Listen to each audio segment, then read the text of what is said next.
Hey, hey, hey. Hello, everybody. This is Andrew.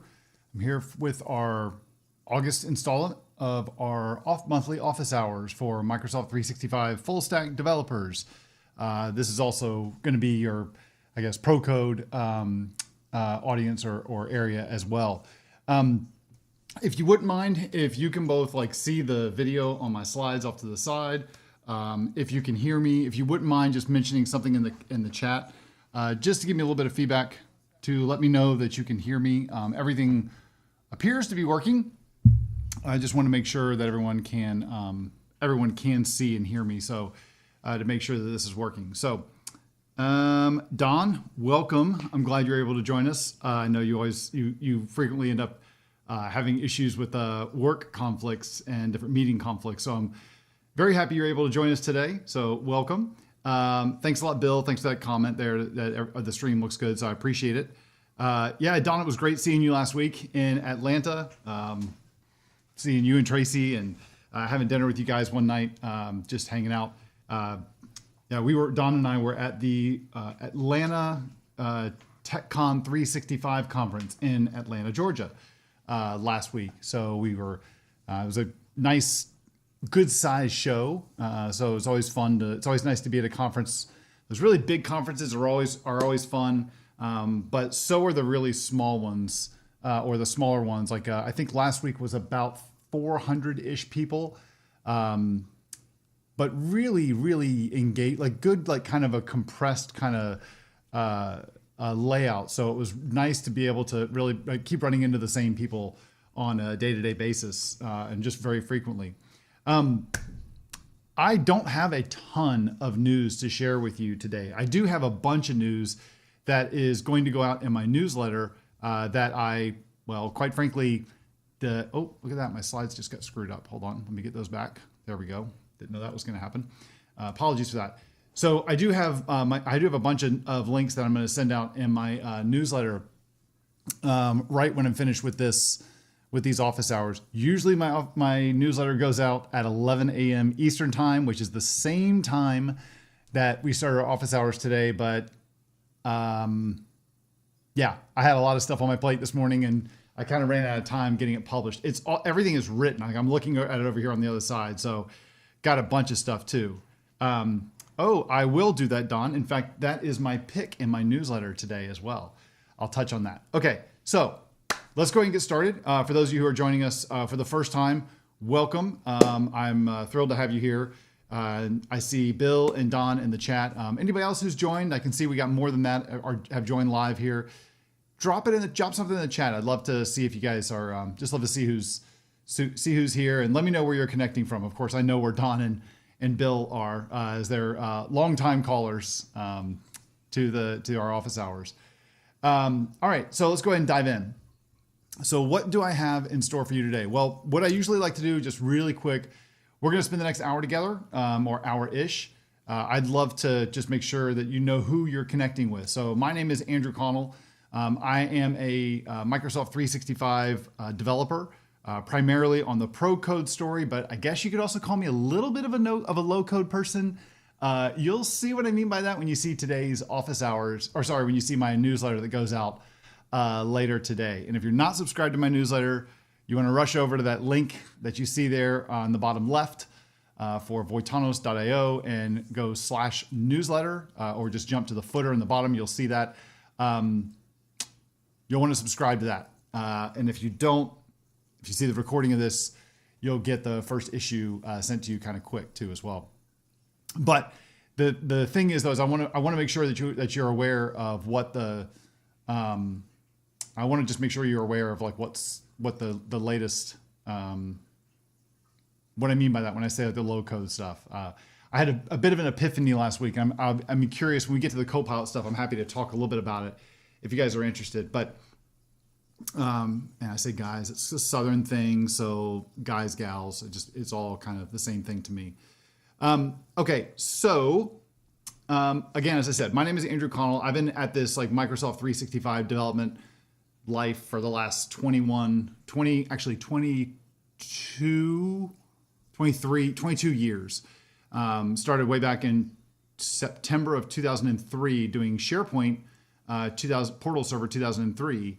And since then, I've lived in the SharePoint development space, moved into doing SharePoint Framework, Microsoft Teams app development.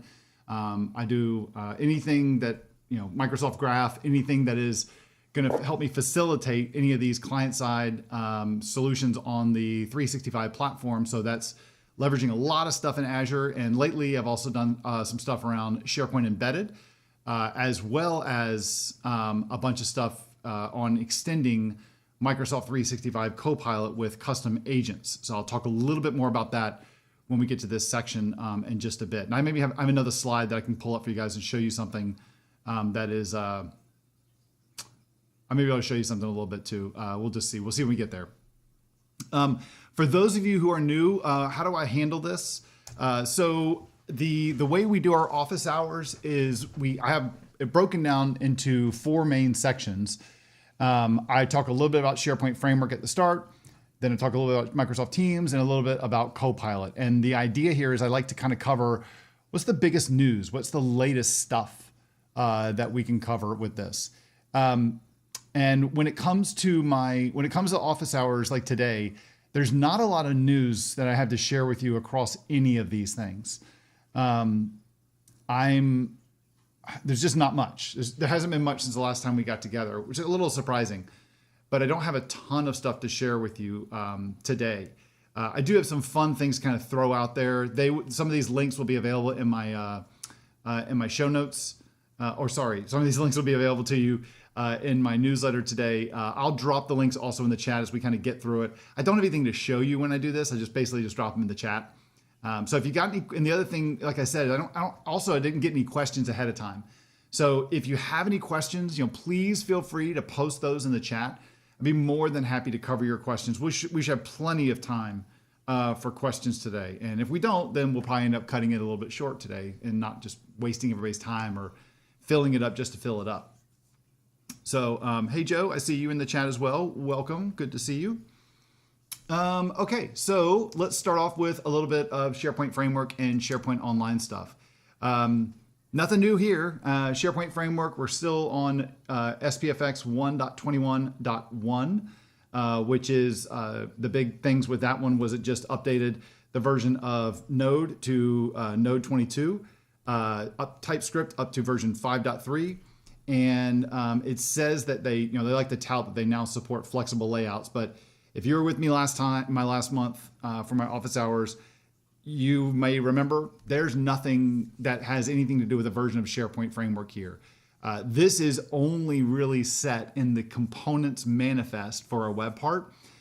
If it supports flexible layouts, which is that new area, new way of going through and we can lay stuff out and having a web part get like bigger or whatever, based on the layout that's set up here. When we do that though, there is no there's nothing special really about this. There's nothing special to this version of the SharePoint Framework because this is done in the components manifest file, and that is not versioned. That is always pulling a live thing. So if you were on a very old version of the SharePoint Framework, like technically if you had a SharePoint Framework v1.0 web part, you'd be able to take advantage of flexible layouts because you're going to be using the exact same manifest file. So there's nothing you have to do to upgrade your web part to take advantage of this. You just have a little more control in the component manifest. The next version of the SharePoint Framework is version 1.22. That I would expect is going to get released sometime in Q4. Microsoft has teased that to coming a little bit earlier than that. I would not anticipate that coming any earlier. Like I said, they've talked about it, but I sure would not be holding my breath that that's going to be coming. That's it related to the SharePoint Framework. The only other thing I want to cover, I tell you with SharePoint Online is that the last time we got together, I called out that Microsoft had made a change to the new page experience. So if you were in SharePoint Online and you went to a SharePoint site and you click that new button on the page, it would give you an option to say, I want to create a new list, I want to create a new page, I want to create a new document library. There's a couple options there, new app.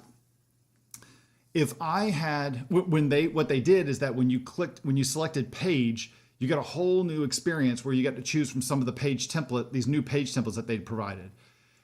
But what they did is they screwed up a little bit, and we lost the ability to select a web part as a single page app. If we had created a web part using the SharePoint framework and we had said that it could be a single page app in its component manifest file, when you had a web part that was deployed inside of your site that did have that setting set, I think it was like SharePoint full page app or something like that. If you did have one that was like that, then on that page where you got to select a template, before Microsoft made this change, we had an extra tab that said apps, and that was essentially single page apps. And so when I selected it, it would create a brand new, it would create a new page for me and put that web part on that page. Well, the new experience that they had launched did not include that experience. So all we got were the different page templates, and it also did not include any of the other page templates that had already been saved in the site.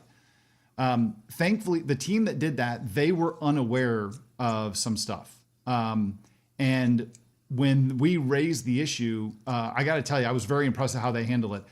They immediately saw what they did once we brought it to their attention, and they rolled it back. Honestly, that feature, because that feature only shows up, that little place where you could select an app, because that feature only shows up when you've deployed a web part that is set to be a single page app, it only shows up when you have one of those in your site. That was not part of their test case. They just had a blind spot to it. Furthermore, when they rolled this out, they rolled it straight to production. They didn't go to the targeted release, nor did they actually share it with insiders and like MVPs and people who would pay attention. Maybe would have flagged that. When we brought it to their attention, they immediately saw like, oh shoot, we had no idea that this was even a possibility. Give them credit. They went right back and they rolled their changes back immediately, like very fast, within about a day or two of us letting them know that they did that. They then went back, created a bunch of test cases. They went to go add those changes to make sure that they add some changes to make sure that it reflected and did not break that functionality that we had before or exclude it. And by doing that, they basically fixed the problem. I believe the new experience has now rolled out to have that we still have the new experience. We now have the new experience, but we no longer lose the stuff that we lost before. So this is really nice to see this. They reacted in this way. So got to give them a lot of credit to it. Frankly, I sure do wish like some of the other people at Microsoft would see how this goes. And I would love to see more of them actually have that same experience, or have that same kind of reaction there. So, some do, some don't, but hey, it is what it is. Okay. That's it on the SharePoint framework stuff. Let's jump over to our Microsoft Teams stuff here that I want to cover. And one thing with this that I have good news to share with you is that I told you about a bug that was the last time we got together that Microsoft had introduced into the dev experience if we were building custom Teams apps. Essentially, the side loading capability was broken in all the Teams clients. You were not able to do any kind of side loading, even if you set your tenant up the right way and you set the policies up the right way. And so as a developer, if I was building an app and I could hit essentially the F5 experience from VS Code, you would see your app get deployed inside of VS Code. This really hit me this happened in the last accelerator that I taught for Microsoft Teams. One of my cohort classes that I taught earlier this year. We didn't realize exactly that's what this was. We had managed to get a workaround set up, and then this got even worse to where now we weren't even able to upload an app. Sometimes it would work if the Teams toolkit, or what we now know as the agents toolkit, sometimes it could do that deployment for us, or it would do the deployment via an API, but not all the time. And if it didn't work one time, then we'd be, we'd be out of luck. There'd be no way for us to deal with that. Cool thing is, the good update with this that I have to share with you is that this has officially been rolled out. They acknowledged there was an issue. The last time we got together, it was starting to roll out, but it was only like internally taken care of. It's like a bit of a complaint when you ask them in the issue list, like, hey, is this thing getting fixed? Like, yeah, we're rolling the changes out right now. Like, cool. Like, how far out? They go, and they made 2 references to some internal rings. And we're like, what does that mean? They go, oh, these are like internal Microsoft rings, so it hasn't reached public yet. I'm like, this is a public forum. We're asking about a bug. I don't care that that you started rolling it out internally. That means nothing to us. We're curious about like consumer stuff. When is it going to affect my tenant? When am I going to see these changes? So finally, that stuff is done, which is good because it was blocked a lot of scenarios there for us. I found out that we weren't able to upload it in the middle of a workshop. I was teaching how to do Teams app dev. So I had to go dig up videos on the fly that stuff was, and show people how to prove them that, hey, stuff worked. Didn't know it was a bug at the time. They didn't acknowledge it was a bug until about 2 or 3 days after my workshop. So of course I was staying there in front of a room full of developers looking like I didn't know what I was doing, which was frustrating, but it's okay. We're all fixed. That's the only thing I got related to Teams that I wanted to share with you. I do want to talk a little bit here about Microsoft 365 Copilot. The big thing that we've seen here, there's actually a couple little things here. I've only got one slide on this. But for the big thing that we've seen is that we now have this property. We have this both in Copilot Studio-based agents, and you also have this property now available to us in declarative agents if you're using the Agents Toolkit. What this allows you to do, and it also is going to is there in Agent Builder. So it's on the slide here. I say it impacts Agent Builder and agents created with the toolkit, but it actually also there's also a toggle inside of Copilot Studio for this as well. Essentially, now if you provide knowledge to your agent that you create.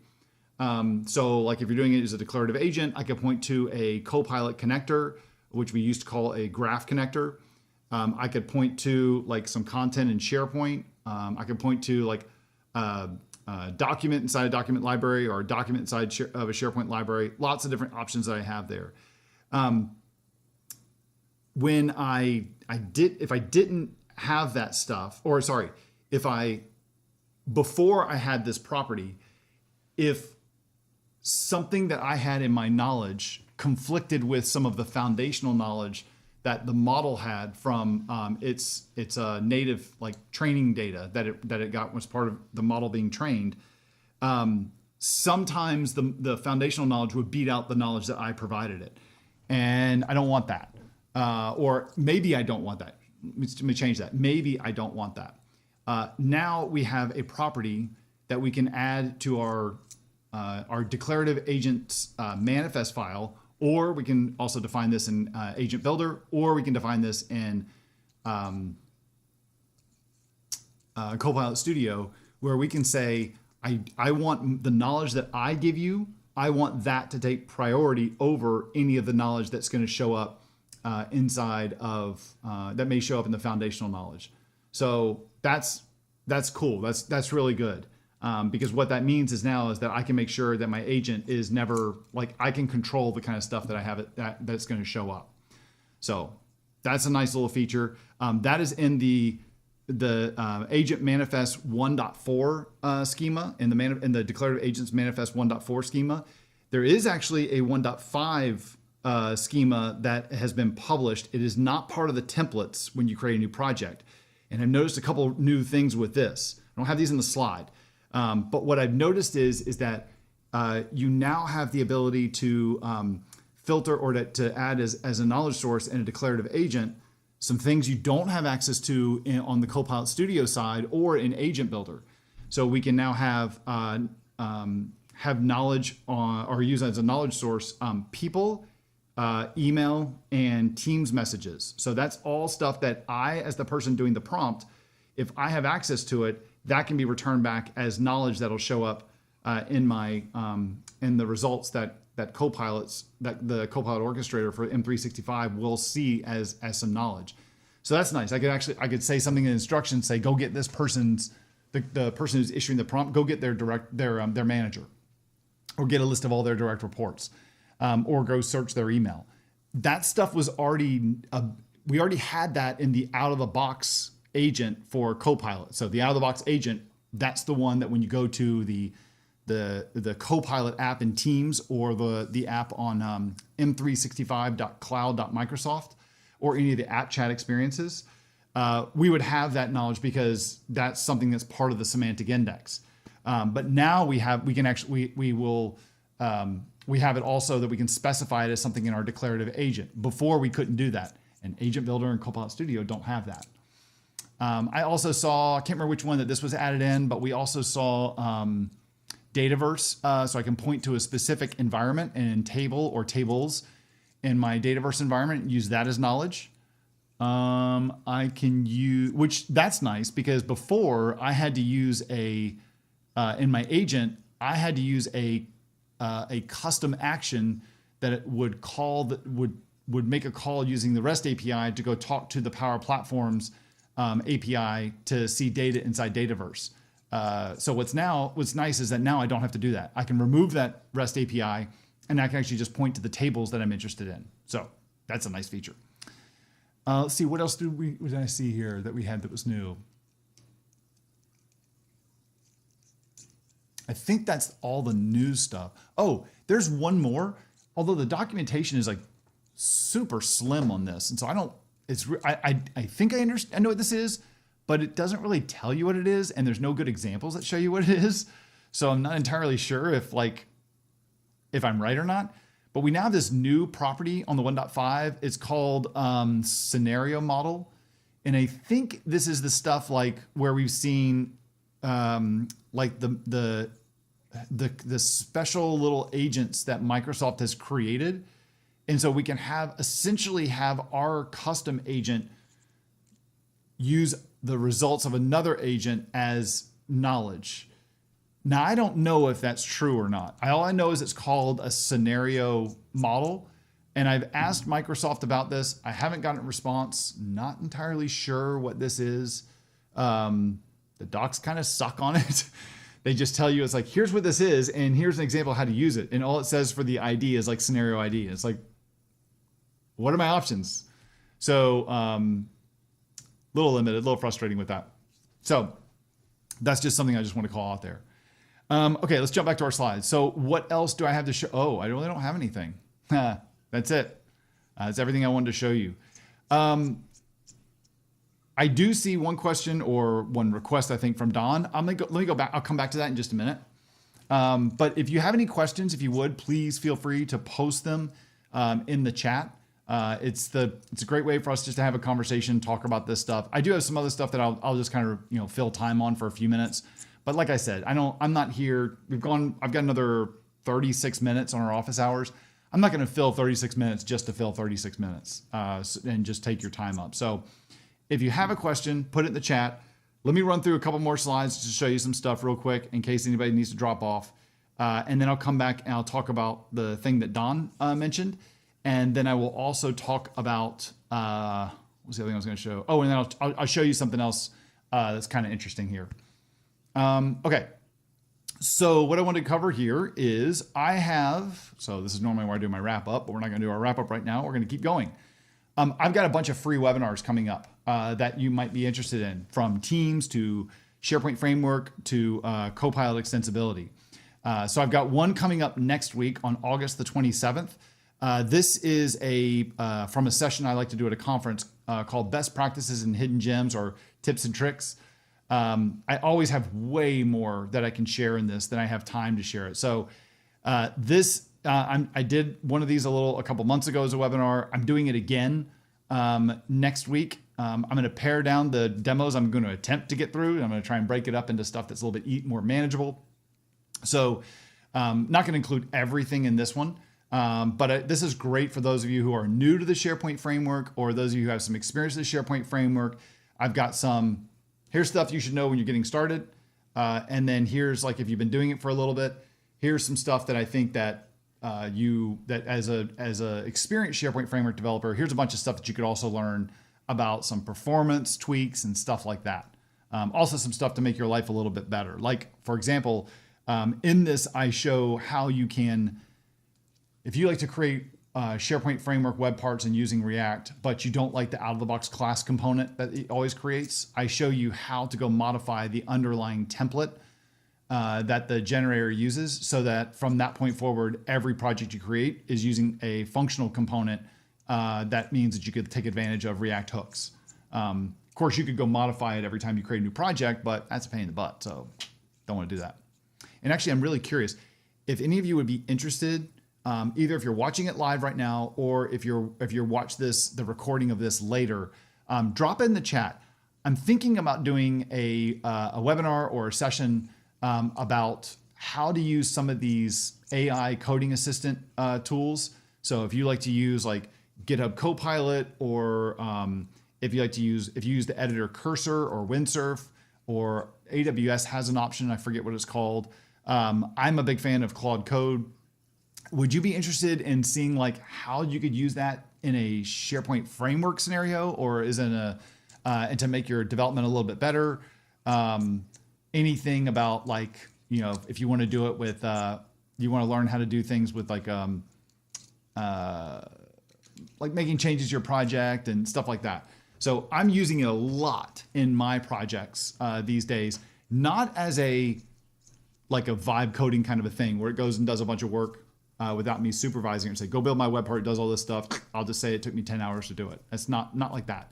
I'm a big believer that if you think that you can sit there and use one of these AI coding assistants to go do a bunch of your work as a developer, and you're never like digging into the code that it's creating,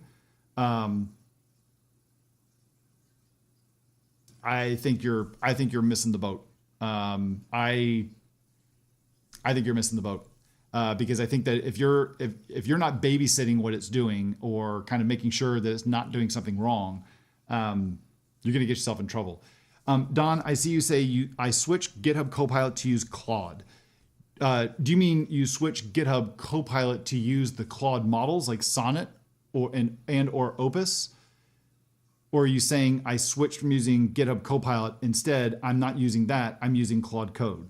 Because I'm doing the latter. One of them, the first one, using GitHub Copilot to use the models from Anthropic, which is Sonnet and or Opus, or are you saying that I'm actually using Claude Code? Because Claude and Claude Code are totally different from GitHub Copilot. Okay, so GitHub Copilot. So what Anthropic, the company who makes Claude and the models Sonnet and Opus, what they've done is they've created a thing called Claude Code. That would be like an alternative to GitHub Copilot. Not using GitHub Copilot to use Claude. You're simply, it sounds like what you've done is you're just using the models from Anthropic instead of using like the ones that it has natively, I think like the Codex model from ChatGPT.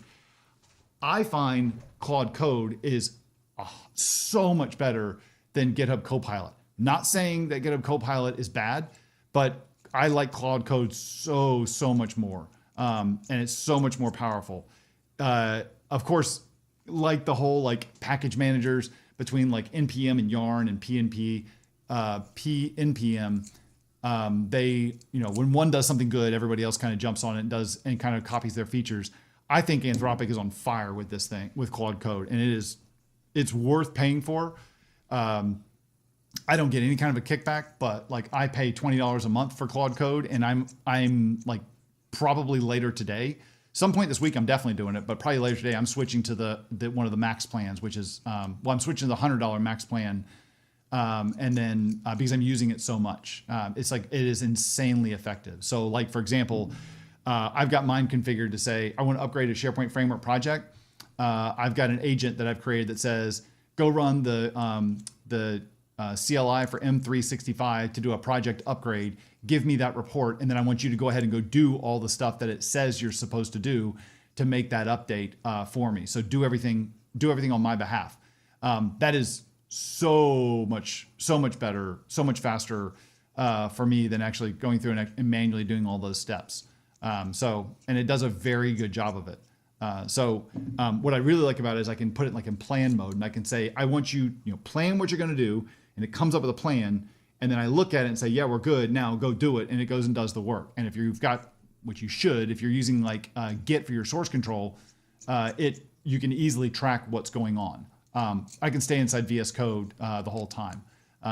But it's really, I think it's absolutely fantastic. Okay, yeah, so Don, you just changed the model. Okay, that's different. So just to be clear, what you did, you're not telling GitHub Copilot to use Claude, you're using GitHub Copilot to use a different model, which is Opus or Sonnet. Sonnet being very powerful, but Opus being like their really, really powerful one that's more expensive. Like I use Opus to say, if I'm doing something big in a project or refactoring, I'll have Opus analyze the project, analyze my instructions, come up with a plan of what needs to be done. And then once I approve the plan or I riff on the plan with it, I will then have Sonnet to go actually do the work for me. So it's kind of nice. It can be like end up being a development manager. I also find that overall, I think it's cheaper than all of the GitHub Copilot options. Because GitHub Copilot's not free. I know if you may get it as a benefit, like I know, Don, you and I get it as a benefit being Microsoft MVPs. But if you want to use if you want to use the agent capability where I can like assign it work on a GitHub issue, that's extra. I think like $20 or $30 a month extra. What's cool is that my one Claude subscription that I have with Anthropic, I can use that with the Claude desktop app, the mobile app, if I'm talking to it via voice, but I can also use that same account and that same subscription in Claude Code. And I can have part of the things I can do in Claude Code is I can say, go install a GitHub action that then will allow me to mention Claude in a GitHub issue, and it will jump into the issue and start making a whole bunch of changes in a separate branch and even create a PR for me. So I don't have to have a separate thing that I buy from GitHub to be able to do that. It's freaking awesome. Yeah, I agree with that, Don. If you let these tools just go through and like say, hey, I want to do this, go ahead and go do it. Greenfield development, not so great. I think it's really good for like making changes to stuff or making changes to an existing project. And there's a lot of skills and tools you can apply to this. So sounds like I saw Joe, you said yes. I think you said yes to you would be interested in something like this. That is, it's noted. I'll dive into all that. Don, you said, do I have links to that? All I can say is Claude Code. Just go Google. I don't have any articles or anything I've written yet, but that's why I wanted to see if there was interest in it. And so I may end up showing a little bit of that stuff. Actually thinking I've got a whole like rules file that basically says, well, this ties into this. Let me actually, let's come back to this.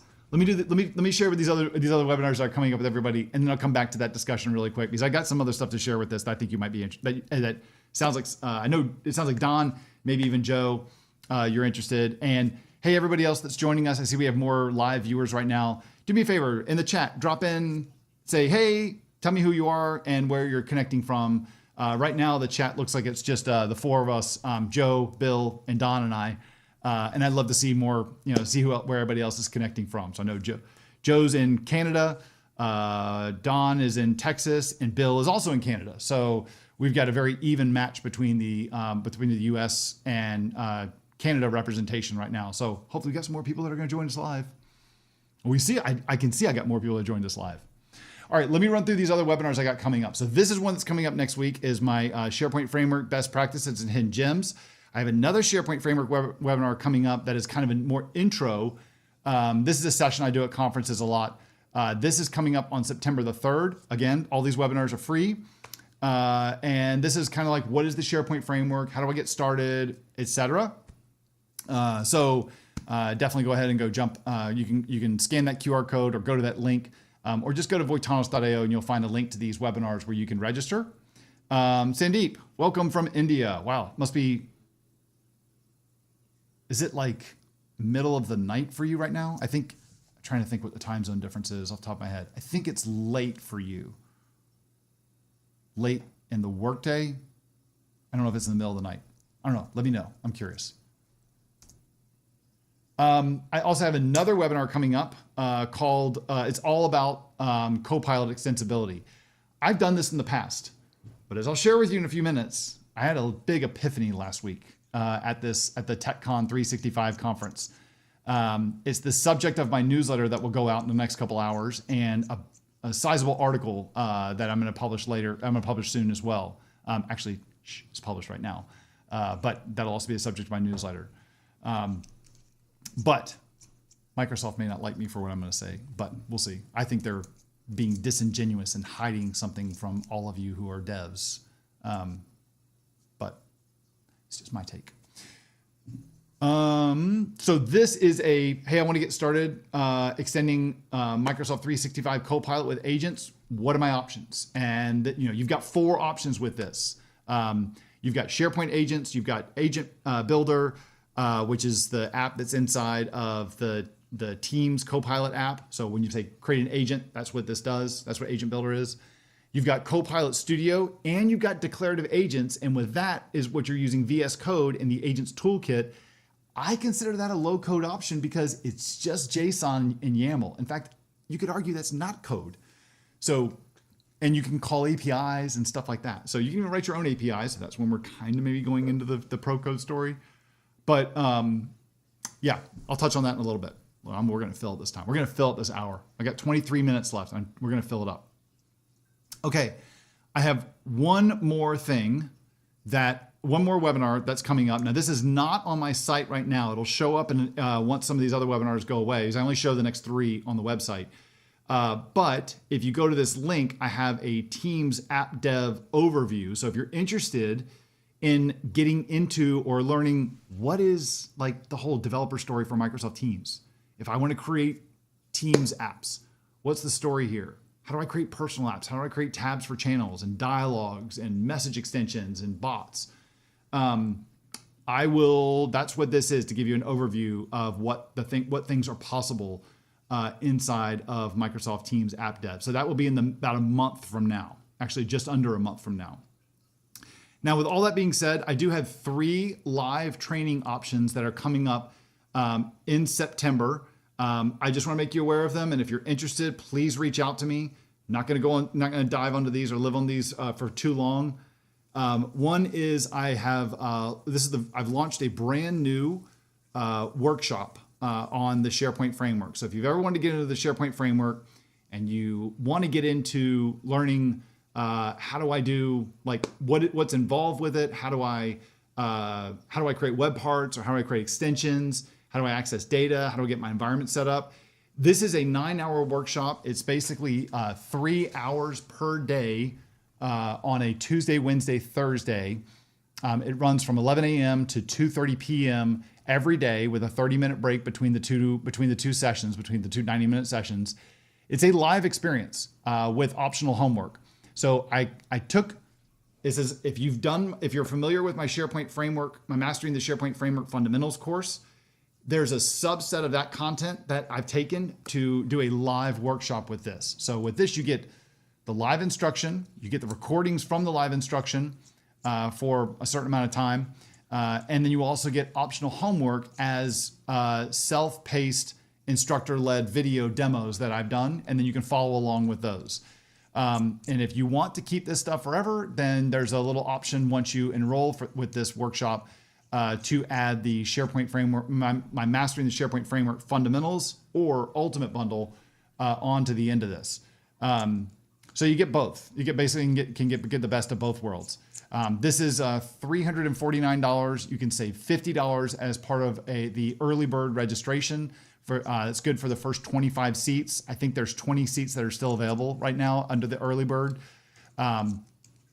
And what I don't have set up on the site yet, but I will do in the next few days, is that for the first time, I'm going to start offering and allowing people to use the purchasing power parity program that I have, which will give you a discount depending on where you live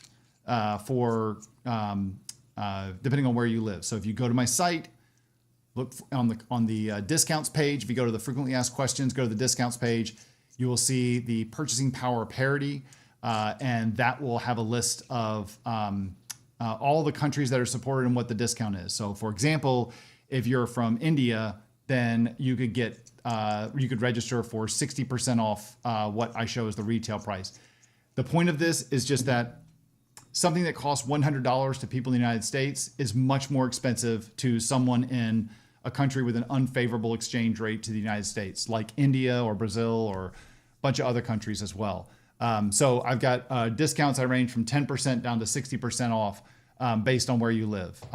So if you're interested in that, those do not show up on the site just yet. They will later this week, and I will send out an announcement when those are supported. So this workshop will also respect that as an option.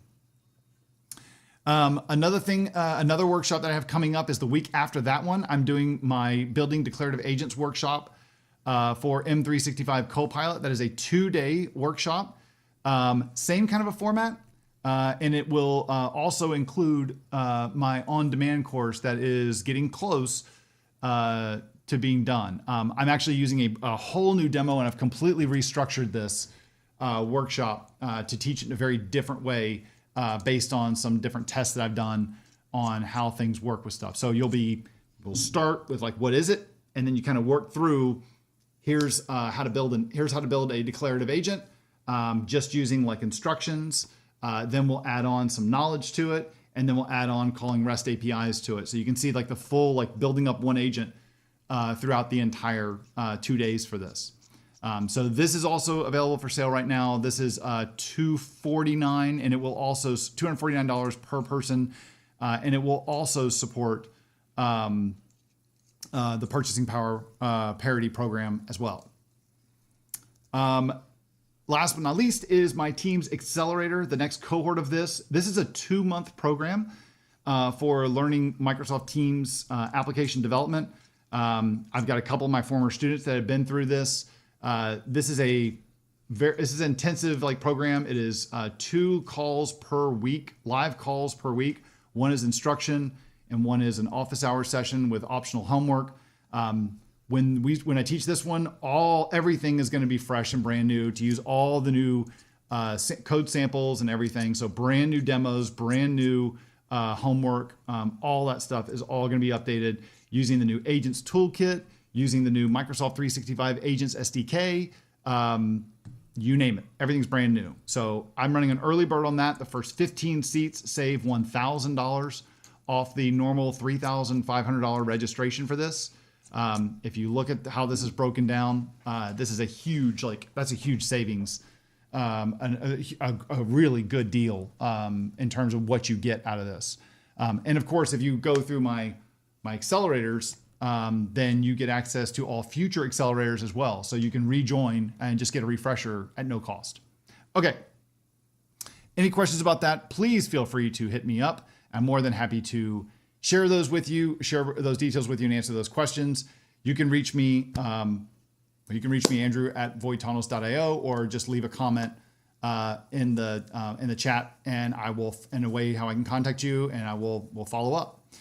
The next office hours is going to be slightly different schedule. It's going to be a week later than it normally is, because if you kind of pay attention to the dates there, I will be teaching my Copilot extensibility declarative agents Copilot workshop I just talked about a minute ago, when we normally do our office hours, which is the 3rd Tuesday of the month.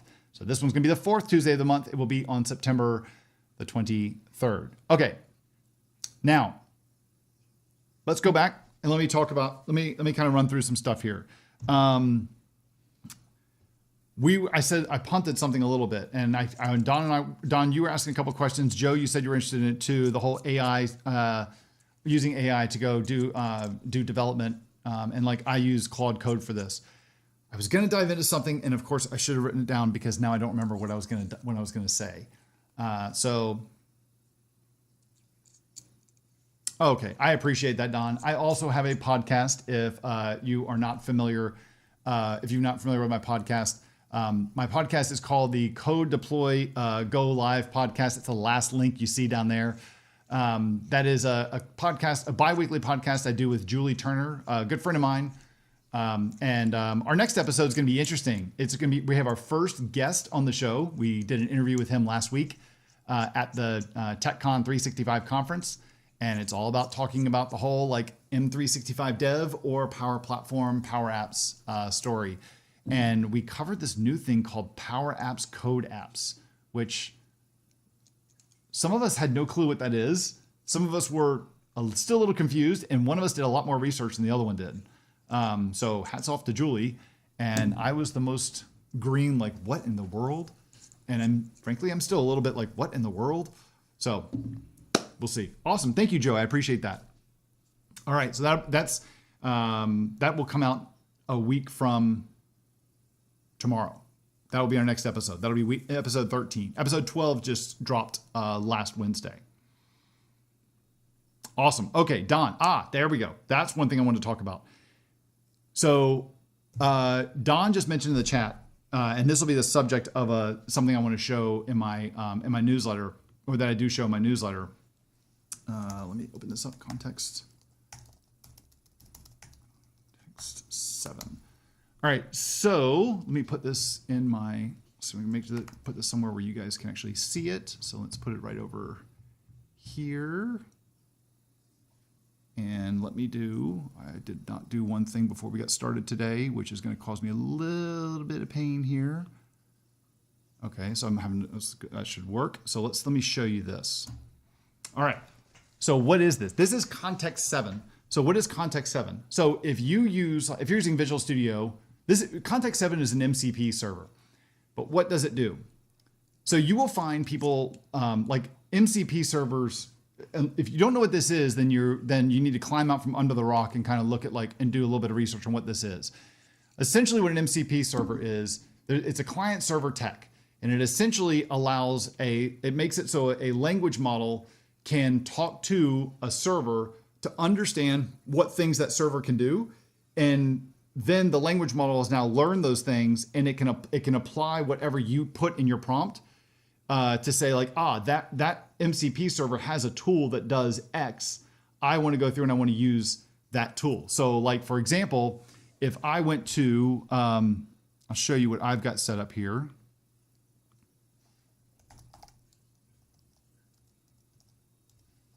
A little dangerous to open up your AI prompts here. So this is Claude. So I have a bunch of MCP servers that I've connected to it. So if I scroll down here, you can see, actually this is the web instance, so you're not going to see many of them. Oh, there you go. Some just started lighting up, and some will continue to light up. So I've got web search and Google Drive search, as I use Google Drive for a bunch of docs and stuff. But I've also got Canva connected to this. Now I've got other things connected to it as well. On the desktop version of it, I have a lot more connected to it because I've got secrets and stuff that are running. But what this does is this is a series of tools from this MCP server of things that this MCP server can do. So think of an MCP server. It doesn't have to be this way, but the simplest way to look at it is an MCP server allows me to, it exposes an API and describes that API to a language model. So the language model now knows how to call that API. So for example, I could go to Claude and I could say, go find the design in Canva for my monthly office hours and replace August with September. All right. And if I did this, what Claude would do is it would say it now can connect to my Canva instance. I use Canva for my slides, and that's going to then allow me to make that a little easier to see. That'll make it, what that will do is that'll then connect to Canva, find the slide deck for my office hours, and then it'll walk through all the slides and replace where it sees the word August with September. Now, what's cool about that then is that you can see when it does that, if I come over here to these things, you can see that it can search through my designs to find the office hours one. It can then get a specific design, get the pages in that design, and then get the content from that page. And then it would be able to, in this case here, it could, see if it can edit that. Move it to a folder, list them, design, resize. Okay, so it can't actually edit them, but it can actually find all that stuff for me and tell me where it isn't and give me a spot where I can easily go in and go make that change. So Canva doesn't have any write operations. It just has some create some or any edit operations there. I use it for a ton of stuff though, for different things. So that's what an MCP server is. Now the challenge is that a lot of times we see that, there's an MCP server that's been published for the M365 CLI that teaches a language model how to use the M365 CLI. Or there's one that's like, hey, I want to use Microsoft Graph. How can I call it? So someone has created a public one to be able to do that. And there's so many more that are out there. So you find these things and it's like, oh my God, I got to install another one and another one. And there's one for Azure and there's one for this. It gets really, really old. Here's what's cool about Context 7.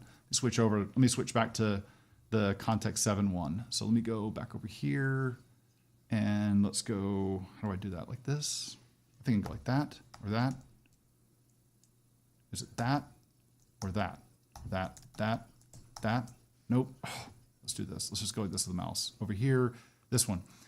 So what Context 7 is it's a single MCP server that will index that creates an AI friendly index of specific documentation sites. And when you want to use that in your prompt, like if you're in VS Code or GitHub Copilot, or for me, Claude Code, I have this installed.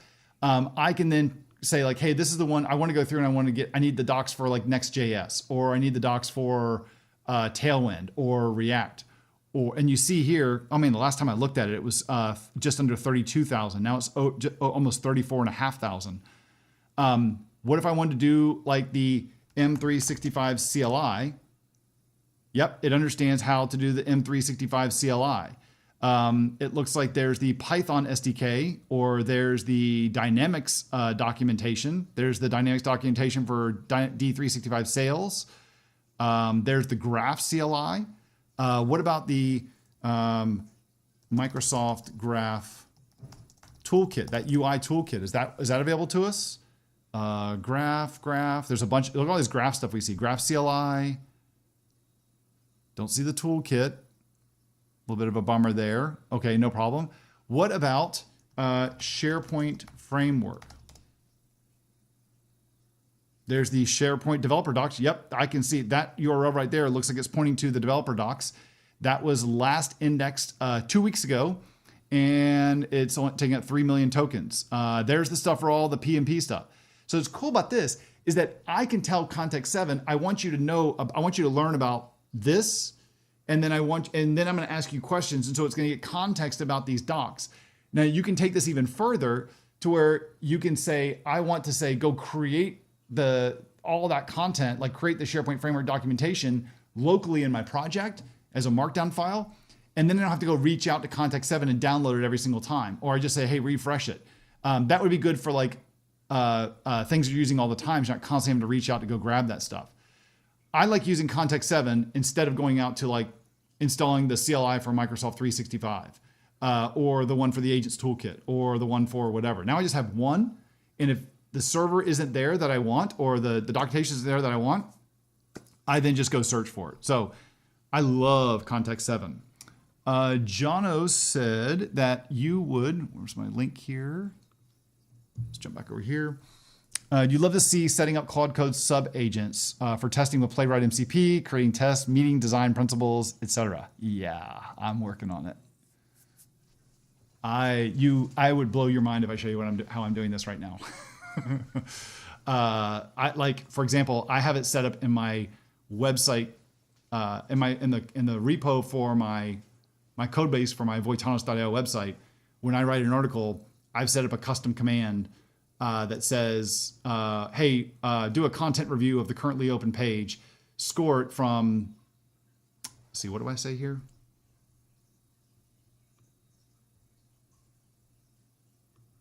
Actually, here, let's just do this.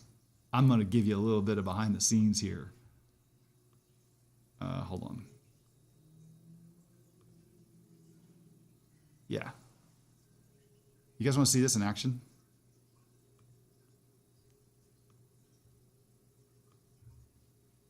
We got 4 minutes left. So think, this is what I'm going to do. This is what I want to do with, this is what I want to kind of do with that webinar that I'm talking to you guys about. Let's switch to this.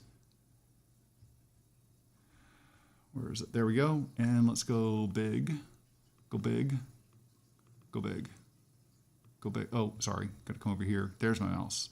So let's go big. All right. And now let's make this bigger so you can actually read it. Okay. So this is an article that I wrote today or yesterday that is going to be live. And so what I've done is I've got Claude Code set up, and up here under Claude, I have a prompt called content review. And what content review does, let's get rid of that.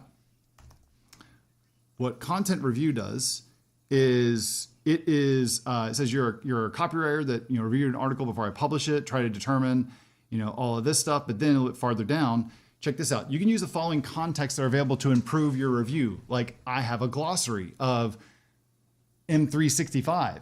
Well, no, I want it always to say Microsoft 365, but other ways to refer to it is M365.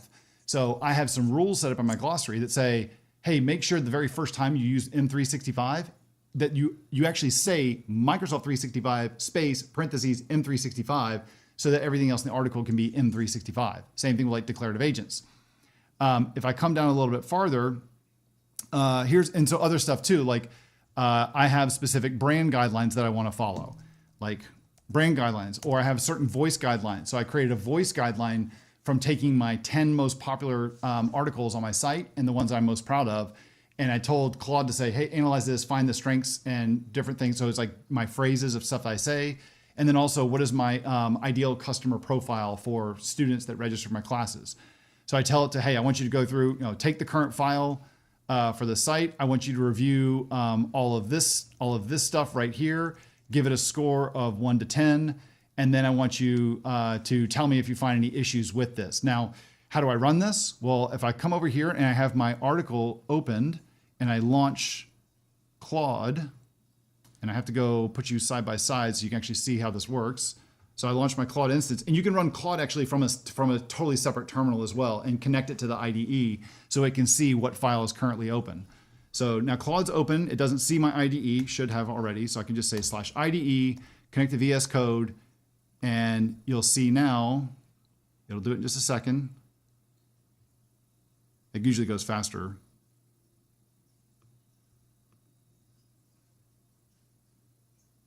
Don't know why it's not doing it. Doesn't find it. So then I can say here, because I've created that custom command, content review the current open page. And so what that's going to do is look at all of the stuff look at the current article after it's read its instructions, has all those things now. It found, yep, so it's reading the article right now.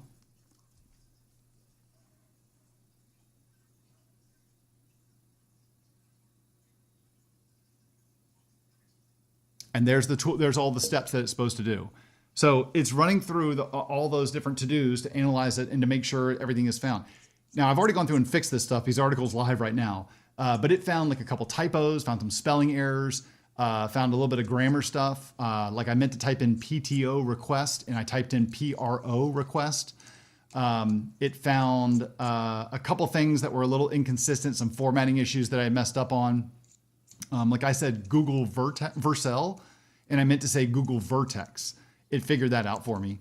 Told me to go change that, and scored the article actually pretty high here. So all the stuff is done.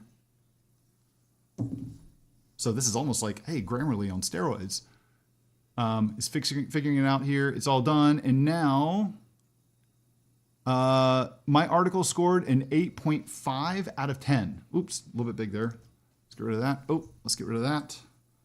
And let's get rid of this side too. And let's come all the way back down here. And I'll show you that it said, here is, my article is scored an 8.5 out of 10. So perfectly direct, it's helpful. It targets an ICP for developers that are frustrated or looking for stuff, all that stuff. Pretty cool, right? So this is some of the stuff that I like, this is how I'm using some of these tools, makes my life a lot better, a lot more powerful with this. So I'm doing this as well, doing some of this with SharePoint Framework projects and Teams and what do you call it? And Copilot declarative agents. And I'm just curious if people are like, how can I use these tools to be able to do some of this stuff? I don't know everything that GitHub Copilot can do, but I know that Claude Code can do a hell of a lot more. So I can definitely jump in that. Jono, I see that you said you want to see how setting up Claude Code sub agents. Yep, I'm working on that. How to use Claude Code sub agents for pull requests. I've seen people talk about that. I haven't done that just yet. Actually, no, not pull requests. I see it for going through and doing edits, and then I tell it to go create a pull request, and then I review it, and then I do the merge. I think that's what you're asking about. That's definitely what I'm doing. And then I am, let's see, Kurtz isn't a bad option if you're not using a paid subscription plan. I agree. Like using GitHub Copilot to do this stuff is still good. But I think that, I mean, you pay for what you get what you pay for. And I think that I definitely think that the price of GitHub, of Claude Code is definitely worth it. At least the $20 plan, definitely worth it. I was paying $20 for that one and $20 for ChatGPT, and I canceled the ChatGPT subscription, and I'm going to bump up to one of the max plans on Claude Code very, very soon. So, all right. We're going over, but we just went over by 2 minutes. I want to make sure we keep this nice and tight and tidy. So thank you everybody for joining me. If you would like to see more of this stuff, if you got other ideas, things you'd like to see, if you're interested about seeing more of like using AI in your like M365 dev projects, drop a comment. Let me know if you thought this was useful. Please like and subscribe. It helps me reach more people who are interested in this stuff and just kind of get the word out. So with that, thanks everybody. And I hope to see you in my next office hours on September the 23rd. Bye, everybody.